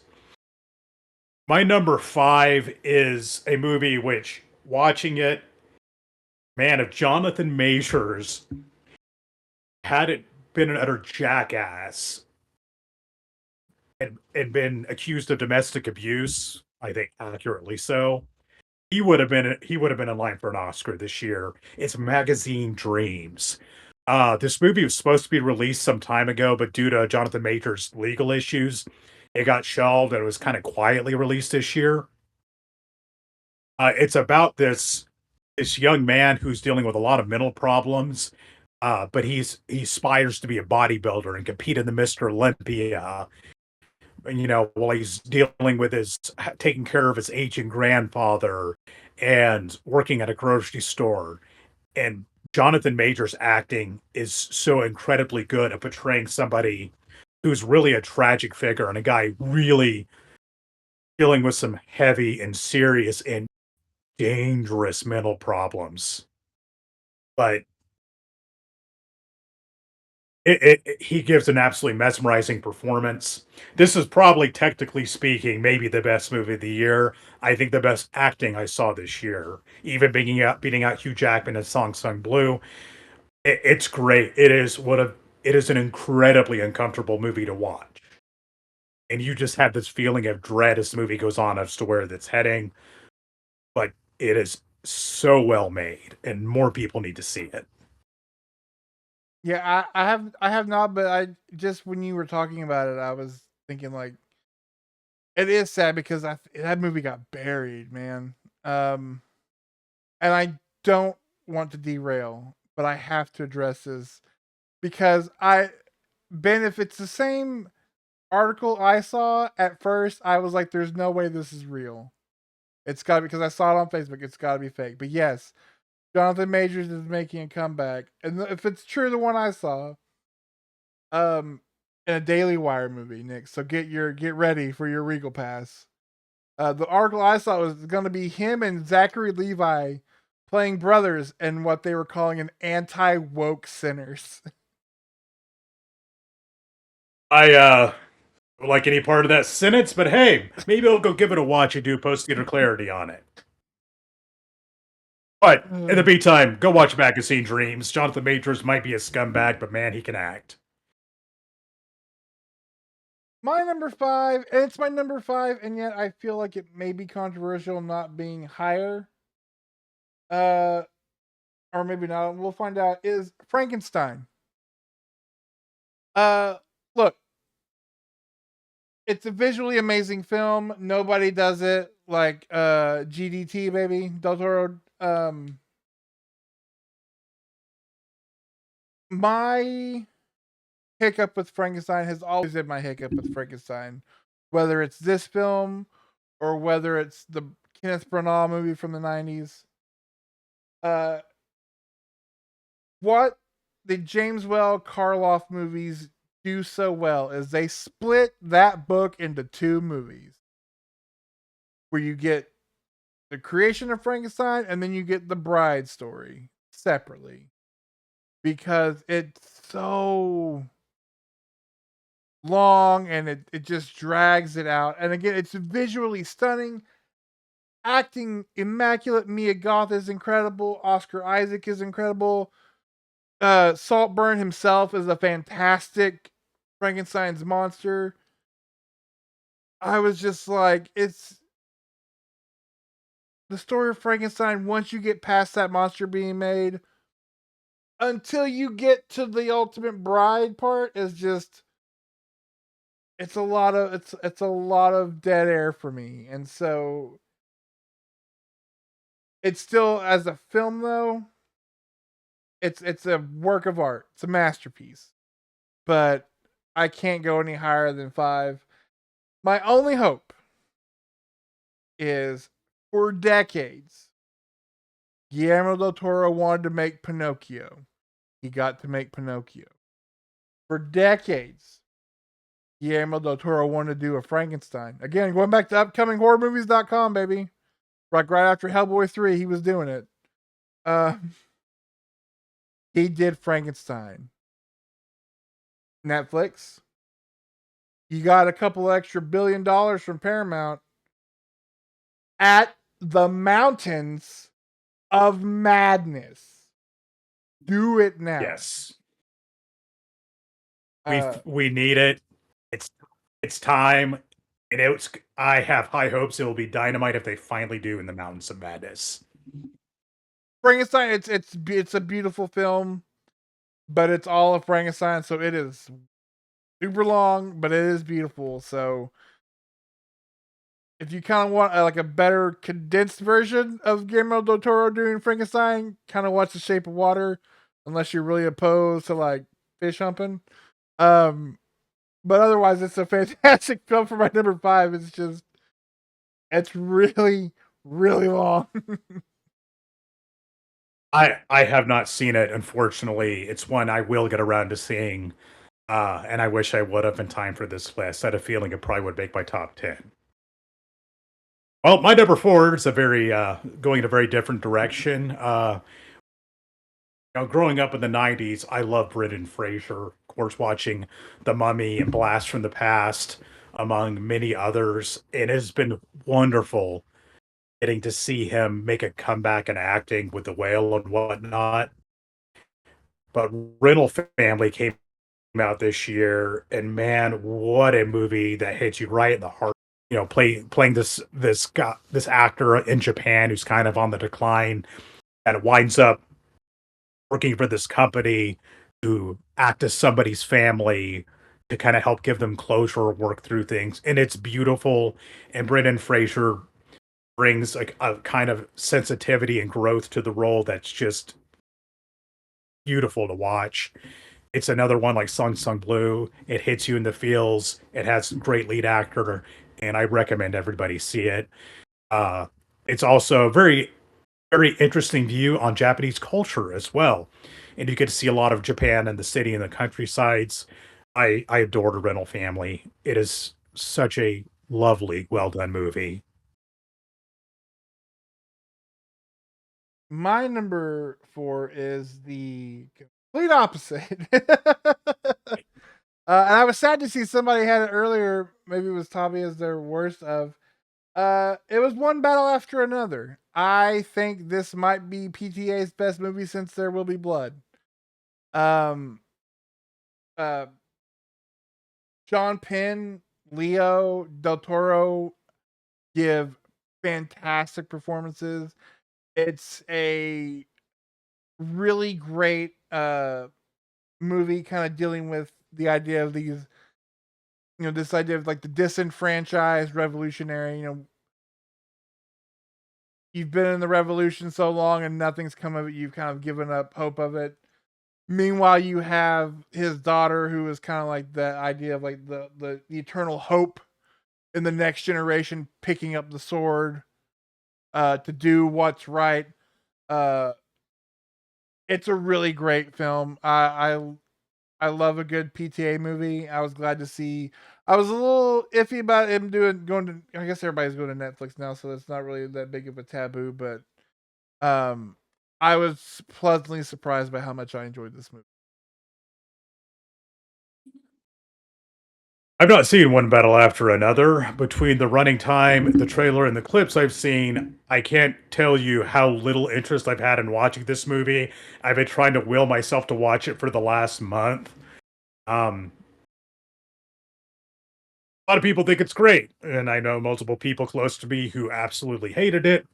Um, I'm gonna have to watch it at some point, but the mood never struck for me to watch it, so I will withhold my opinion as I get to see it. Uh we discussed Bring Her Back a little while ago, and Bring Her Back is my number three. As you mentioned, I didn't care for Flatliners Down Under, aka Talk to Me. I did not think it was great in any way and thought it was derivative, unoriginal, and full of characters I couldn't give a damn about, which is the exact opposite of Bring Her Back, where I was so emotionally invested in all four of these main characters and what they were going through. And the little pieces of the puzzle were given throughout. Some of this these recordings you get to see throughout the movie, and you're trying to figure out exactly what the plan is here, and seeing the extent of the manipulation of these kids and what they've been through is horrifying. You feel for these characters, and all four of these people in this movie are all very tragic characters. Talked about grief, and this is a movie that is very, very much about grief, but in an extremely well done way, in a very believable way. You understand the motivations for why a character is doing the things they're doing, and as a parent, you can relate to it. But it gets so horrific, and there are scenes that are really, really hard to watch that make you flinch. Um, I'd say best flat out horror movie of the year. I think one of the better horror movies at all in recent years, and it's not a really flashy over the top movie. It's pretty subdued. It mainly takes place at this one house. But seeing the plot unfold and seeing where it's going, and again, it's mesmerizing. It had me hooked every step of the way. It's well paced. Uh, the kids who play the siblings do a wonderful job. I love this movie. I'm looking forward to seeing what comes next because they just knocked it out of the park. What an excellent, excellent. So what blows my mind with my number 3 is the fact that we're in franchise town. And the fact that this movie being the final entry in this franchise, a franchise of 8 films, and the fact that the quote unquote worst one uh is pretty awesome. And that is Mission Impossible: The Final Reckoning. Um if you ever had an argument against the fact that when it comes to like spectacle, Tom Cruise is kind of the last of that ilk, he is. Regardless of whatever his Thetans are telling him at the time. Again, an 8 film franchise of just banger after banger after banger. Because, well, everybody agrees Mission Impossible 2 is the weakest. It's still an amazing John Woo movie that has Limp Bizkit and Metallica, a 90s Limp Bizkit and Metallica, early 2000s soundtrack. And again, an early 2000s Tandy Newton. Um, and because of that movie, we got Hugh Jackman as Wolverine, so you're welcome. I think this movie does a great job of wrapping up this character. Uh, it brings back legacy characters, but not in a like let's parade them out to pop the crowd type situation. When there was like, oh, the guy from the like dangle room from the first movie, he's back. It's not just to be like, hey, you remember that guy? Remember that guy? This is the last one. Like he's integral to the story. It's the one movie this year that kind of came out that was like, hey, AI probably might suck. uh, and you get Tom Cruise, man, hanging off an airplane because the man is basically defying God at this point. What an incredible finish to this franchise and the Ethan Hunt story. Again, just the blown away by the fact that 8 movies in, and it's just it's a no skip franchise. That's amazing. It's wild that we had a franchise that lasted 8 years and 30 movies. It maintained that kind of quality of having pretty awesome action movies the whole time. I'm several movies behind.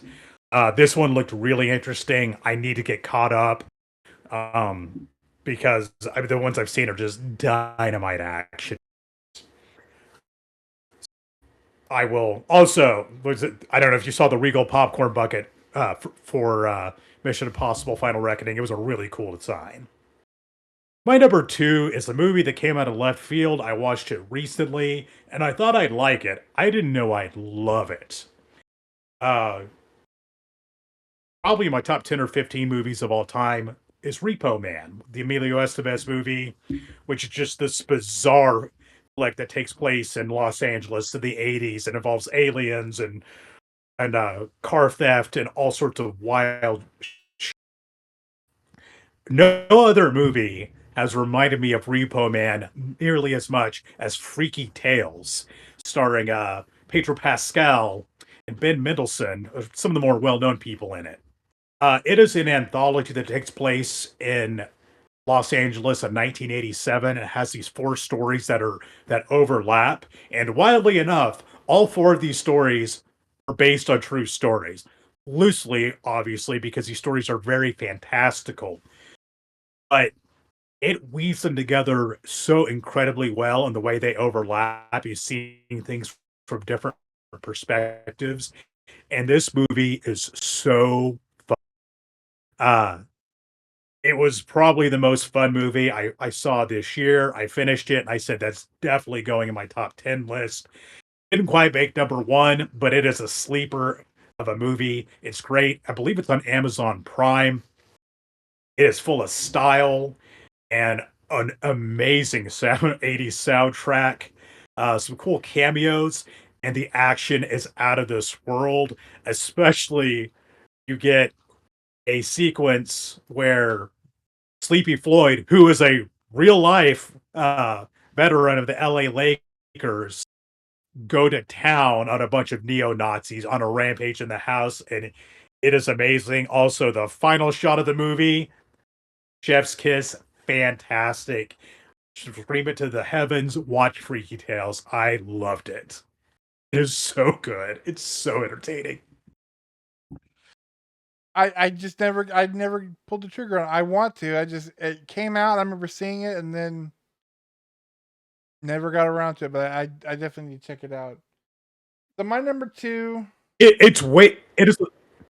Sorry, it's a No, lot better put together and made than you think. It is so well done. It really caught me off guard. Anyway, go ahead. my number two. I have a feeling is going to be uh talked about here doubly. Um, because again we got four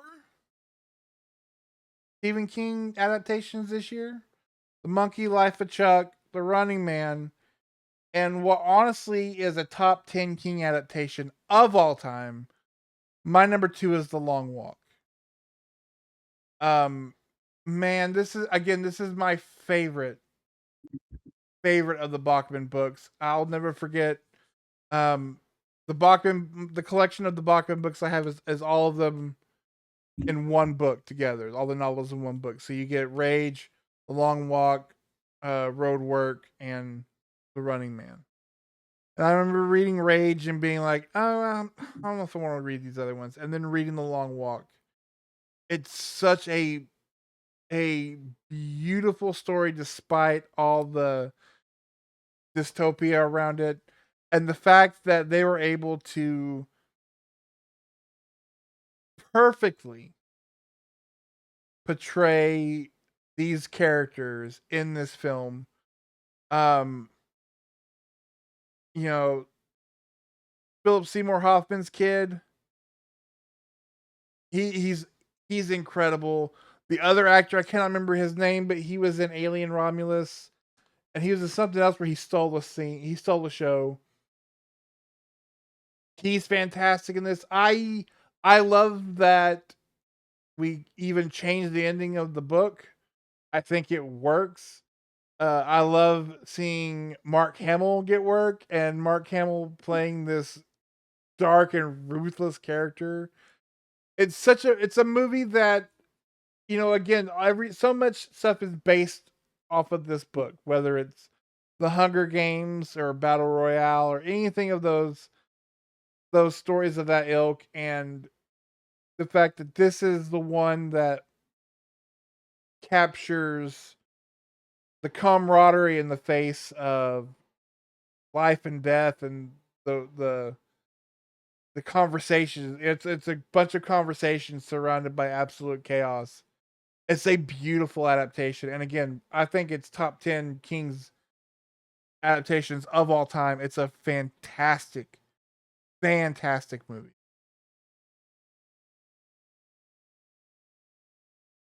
I agree.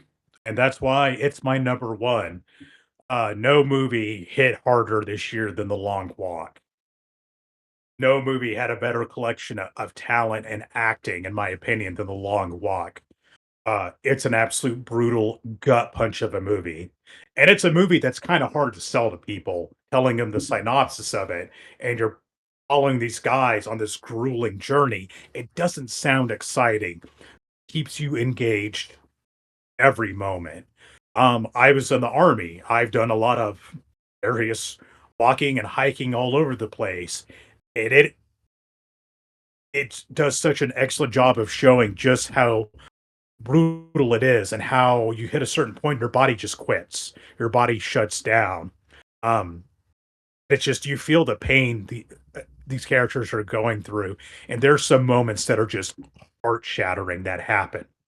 Uh, Cooper Hoffman is Philip Seymour Hoffman and David Johnson, who plays Peter McVries, both do just such an excellent job. We're gonna see them in more, and man, I'm excited. But everybody in the movie did well. Absolutely everyone played their role perfectly. Uh, and your heart breaks every step they take. It is such a well acted, well formulated movie. To me, I would put it in my top three King adaptations of all time. 5 out of 5 movie. I wouldn't change a thing. It is, there's other movies. It's not the most fun movie to watch, but it's my number one for a reason, and it is excellent, and just I can't say enough good things about it. Uh, brace yourself, but watch The Long Walk. It's a tough watch, but it's truly a movie. So I have my number one, and never let it be said that I do not have something in common with John Waters, because he too believes that Eddington was the best movie of the year. Um, I love Ari Aster. I think Hereditary is a great scary movie. I think I still, even though I love this, I still think Midsummer is his best. I love Midsummer. I even liked Beau is Afraid. Um, but Eddington is, there's so much happening. Number one, it's incredible to watch this movie now, 5 years removed from pandemic, and still feel how like raw uh this movie feels, and portrays it in a, while very heightened, also being in the middle of a pandemic while living in the particular part of the country that I live in, as opposed to maybe other places. Uh this hit very close to home. This is also an actor's movie. Emma Stone, um, Austin Butler playing this Russell Brand like influencer, Pedro Pascal. They're all fantastic. Joaquin Phoenix is phenomenal in this movie. He's every small town sheriff you've ever known. We've known him growing up our whole lives. I cannot tell you the like second and third degree knowing cringe I got every time he did a scene where he's like talking to his phone in his car because I know those guys. Um, and then on top of all that, when the movie is supposed to be funny, it is incredibly funny. When it's cringy and weird, it's cringy and weird. And then when it gets bloody and dark, my God. I remember watching it, and I honestly, my thought watching it was just, and I'm just reading your comment. I don't know if it's made for anybody, and that's kind of the point for me. It doesn't. It is able to be like, hey, both sides of this whole thing kind of suck.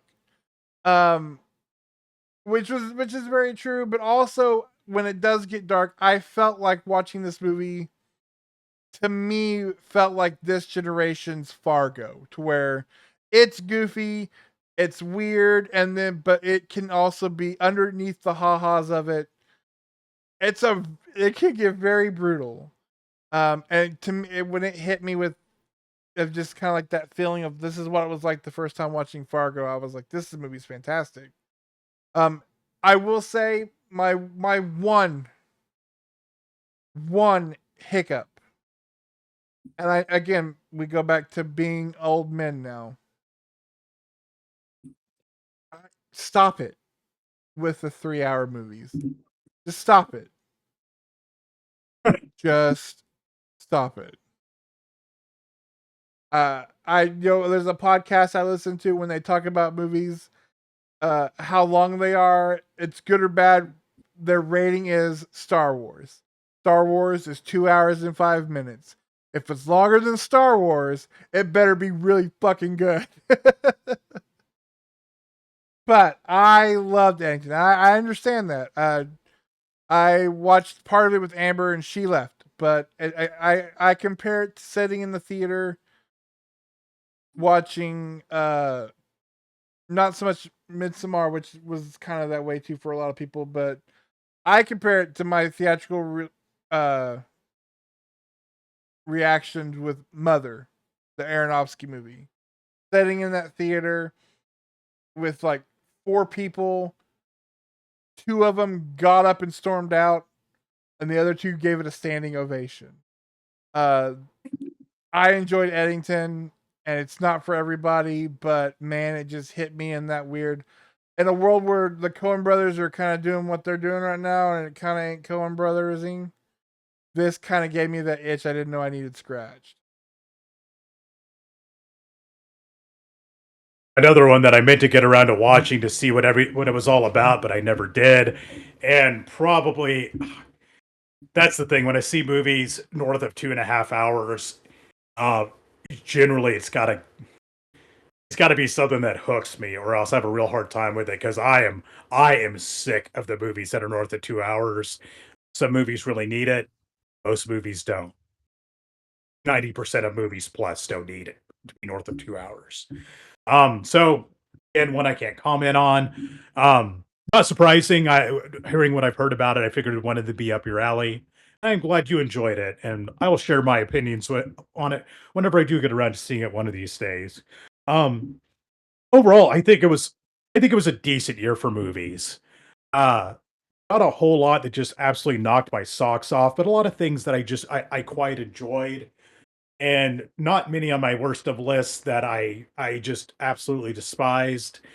There was definitely a lot of big ticket movies I missed seeing that I should have seen, and I will work on that this year. I keep on trying to see a nice wide variety of movies because I like coming into this well prepared. Although I think this is probably the best prepared I've ever come into one keeping up with the current movies. But as usual, I really always enjoyed this list. And like clockwork, there's going to be I'm going to have two of them that are on my worst, and that are going to be two on your best. Uh, we very much will find ourselves on opposite ends of things a lot, and I tend to be extremely opinionated and vitriolic towards a lot of movies that just annoy the piss out of me. And this year around, that was no exception. but I always like hearing your takes on things. You're always able to very well articulate why you like something, and I appreciate that about you, and always have. It's always funny too because there's always two that are on opposite lists, and I feel like there's always at least two that we are spot together on. Now, I think last year they were both on our best Yes. of list, so the fact that they're both on our worst of list is funny, but it's just a weird kind of thing about it. But yeah, no, I agree, and like I said, for all the when I watch a movie like that and I'm watching and I get your take, I'm like, well, I loved it. I know Nick's not gonna like it, and I know he's gonna have some great reasons why not, and I'm excited to see him share them. So it is a lot of fun for us. It's there's no bad blood, and I agree. Like it was a good year for movies. Um, I believe that, Tommy, wholeheartedly. Um, I feel like even with our list, I feel like, and that may be why certain movies that maybe are getting a lot more praise than they probably normally would have. To me, there wasn't a big home run movie this year. I don't feel like there was a lot of really good movies, some really bad movies, but there again a lot of just kind of like here they are. Um, so I'll be curious to see what this year brings. Uh, I can tell you right now, the track record I am on, it is coming up dog turds, but it is early. It is still early in the year.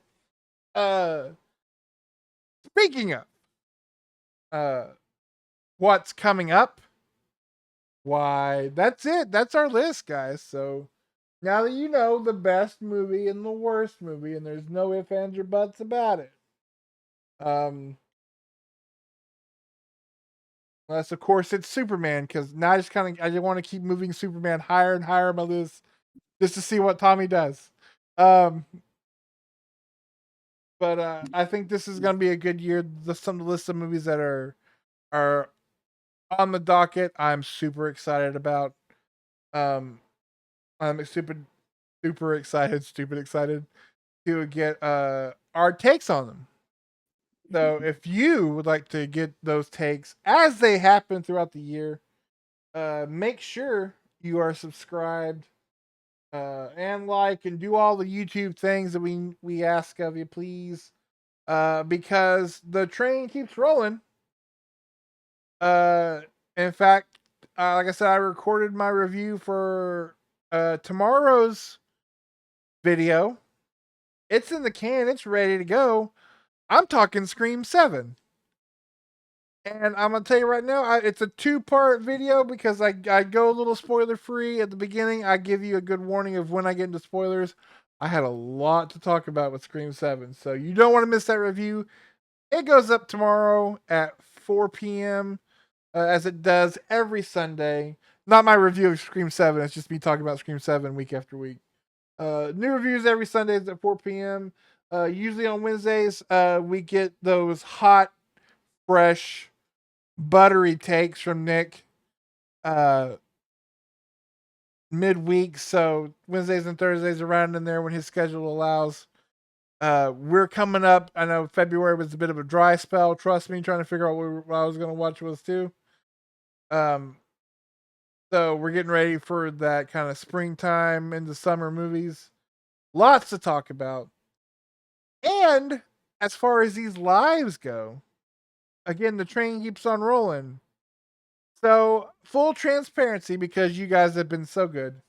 Our original plan for our March live hangout was going to be the Exorcist films because that's when Flanagan's Exorcist cleanup, like post Exorcist believer, we gotta bring in uh we gotta bring in another pitcher because other pitchers throwing too many bad pitches.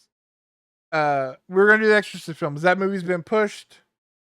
So it'd be really weird to talk about the Exorcist movies without an Exorcist movie coming out. So we racked our brains and we uh, had some ideas and ultimately um, kind of decided on the fact that it's been a while since we've covered one particular actor. Very famously, if you haven't watched Nick and I's talk about the wild and weird films of Jeff Daniels that we did a couple years ago. A really good time of some really bizarre collection of movies. And so we're running it back. Only this time we're looking at the weird world of Peter Weller. That's right. RoboCop himself. We're not talking RoboCop because that's, speaking of low hanging fruit. Hey, in case you guys don't know, RoboCop's great. We're talking about weird little pieces of the Peter Weller filmography that maybe you don't know about. Maybe it's just been overlooked. Maybe it needs a rediscovery.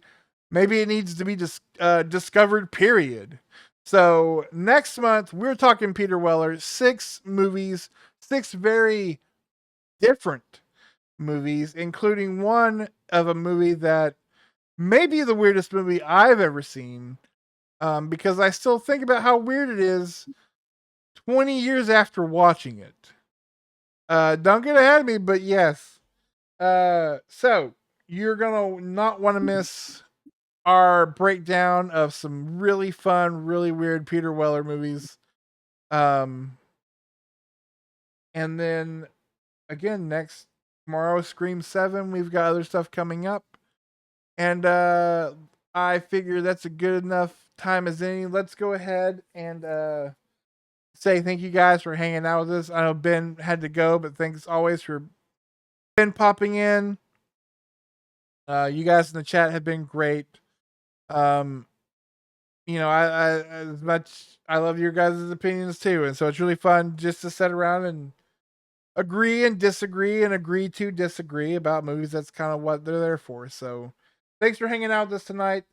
Through all the problems, I promise I will make sure that Amber is back, whether she likes it or not, to make sure things go a little smoother. But again, thank you guys for hanging out with us. And any parting words, sir? No, thanks for bearing with us through the technical issues. The fact that I'm running out of steam and not feeling well. I appreciate your opinions and your inputs. And as always, buddy, I always enjoy doing this. I look forward to doing it every month. Absolutely. We'll talk to you guys next time as my mouth says going to sleep. There we go. Until then, bye. Later.